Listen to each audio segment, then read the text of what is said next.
Hello and welcome to NTD Canada News Election Special Series. I'm your host, Gary Bai.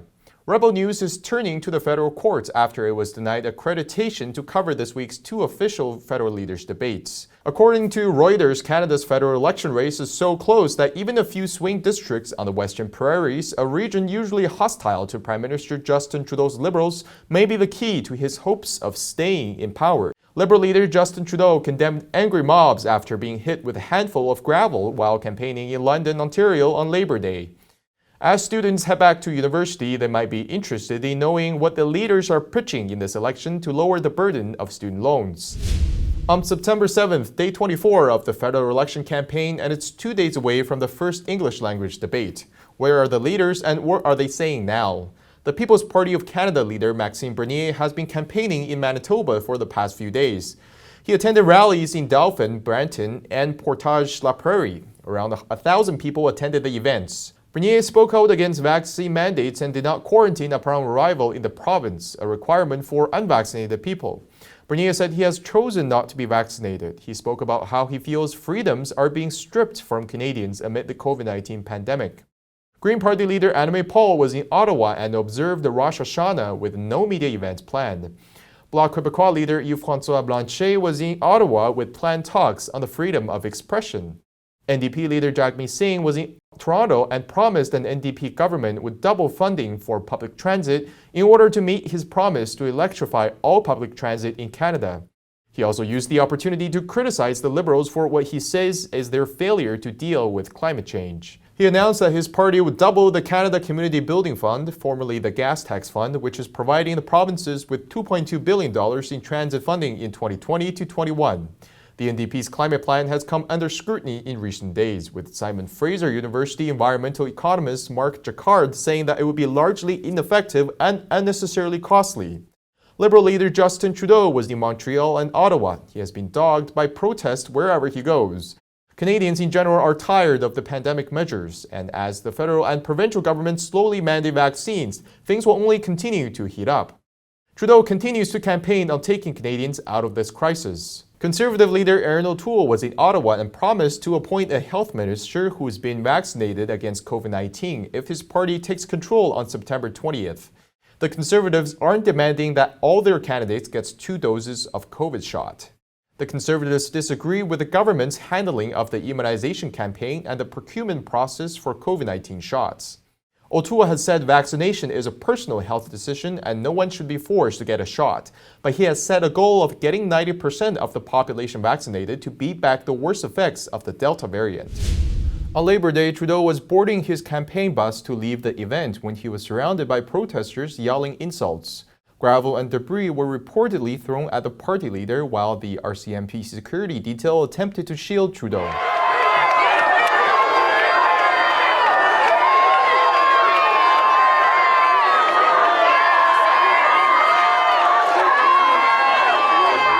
When asked about the incident during a September 7th press conference in Montreal, Trudeau said that nobody should be getting that kind of intimidation or endangerment that these angry mobs are putting forward.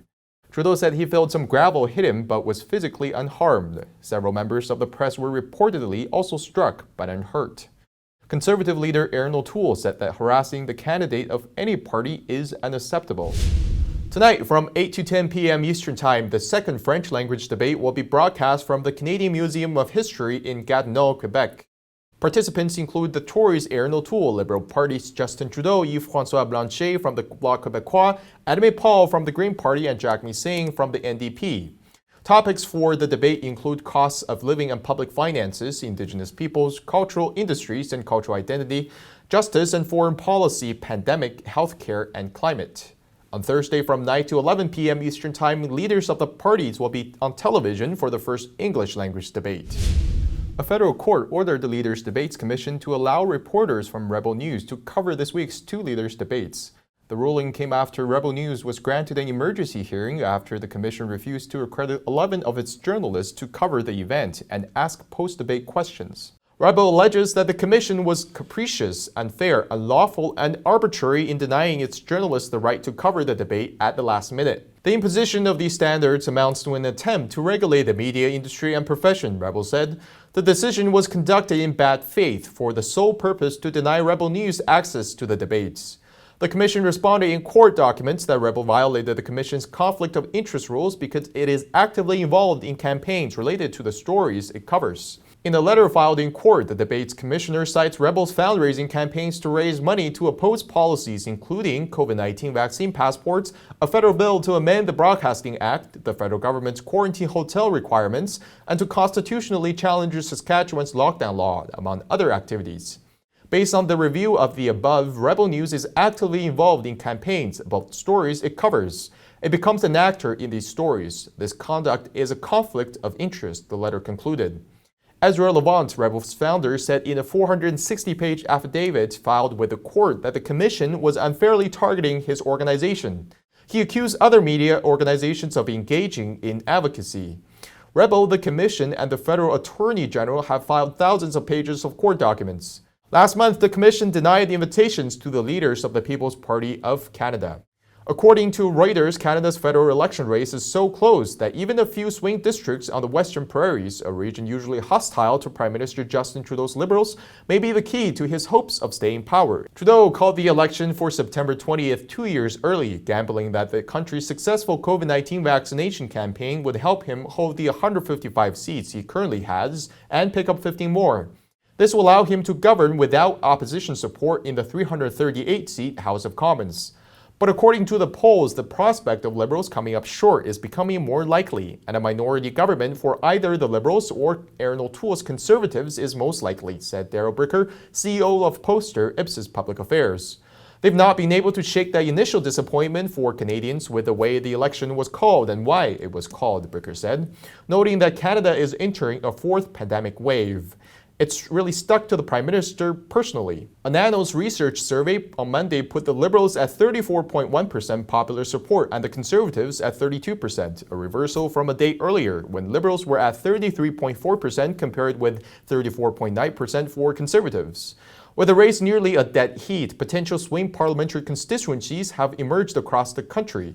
The Liberals are fighting 20 toss-up races and the Conservatives 19, according to 338canada.com, an election projection site. At least 2 Conservative seats in Calgary, the heart of the country's oil industry, are in play for the Liberals, said Laurie Williams, Associate Professor of Political Science at Mount Royal University in Calgary. One Conservative constituency in Edmonton is also up for grabs, according to 338canada.com.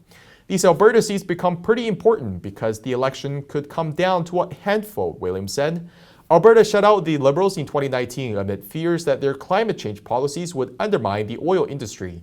But those fears have been eased due to Trudeau's support for the sector, Williams said. The Conservatives' best opportunity to win lies in the communities around Toronto, referred to by their telephone area code 905, Bricker said. The Liberals dominated the 905 in 2019, but are on track only to split its roughly 75 seats with the Conservatives, raising doubts about the Liberals retaining power, he said. Kostas Minagakis, executive of a logistics company and the Conservative candidate for Richmond Hill, said fears of rising taxes and mortgage rates are driving support to his party. I think the Prime Minister miscalculated his potential fortunes in calling the election, he said. The left-of-center New Democratic Party is challenging Liberal seats in Toronto itself, leaving the ruling party under siege on both political flanks, Bricker said. To offset possible losses, the Liberals are eyeing breakthroughs in Quebec and the West. In Quebec, 9 constituencies, mostly held by the Bloc Québécois, a Quebec separatist party, could fall to the Liberals, said Philippe Fournier, creator of 338canada.com. The French-speaking province accounts for almost a quarter of the seats in the House. But the Liberals like their chances in 3 British Columbia constituencies they do not currently hold, a party source said. The Pacific province, however, as usual, is a wild card where 4 parties are competing, including the NDP and Greens. The People's Party of Canada has been gaining in the polls, increasing its support compared to its share of popular support in the 2019 election and surpassing the Green Party. On September 6th, polling aggregator 338 Canada showed the PPC at 3.8% support nationally compared with the Greens at 3.4%. The 2 parties were tied at 4% on September 2nd. In the 2019 election, the PPC had 1.6% of the popular vote and the Greens had 6.6%. PPC leader Maxime Bernier has been campaigning across Canada since the election was called, including in Alberta, where his party enjoys higher support. Early this week, he was in Manitoba with some of his rallies drawing hundreds of people, according to a series of photos he posted on Twitter. During the 2019 election, the party lost its sole seat, which he had won as a Conservative in 2015. And coming up, we have where the party stand on education and student loans and the Green Party's platform. But before we continue, please first subscribe if you're new to this channel and turn on that notification bell so you won't miss any new videos. We'll be bringing you election updates from coast to coast in the coming weeks, along with the latest news coverage. Thank you for your support. Now let's get back to our stories. As students head back to university, they might be interested in knowing what the leaders are pitching in this election to lower the burden of student loans. While education is under provincial control, the federal government can give a hand to students through tax measures and modifying the federal portion of student loans.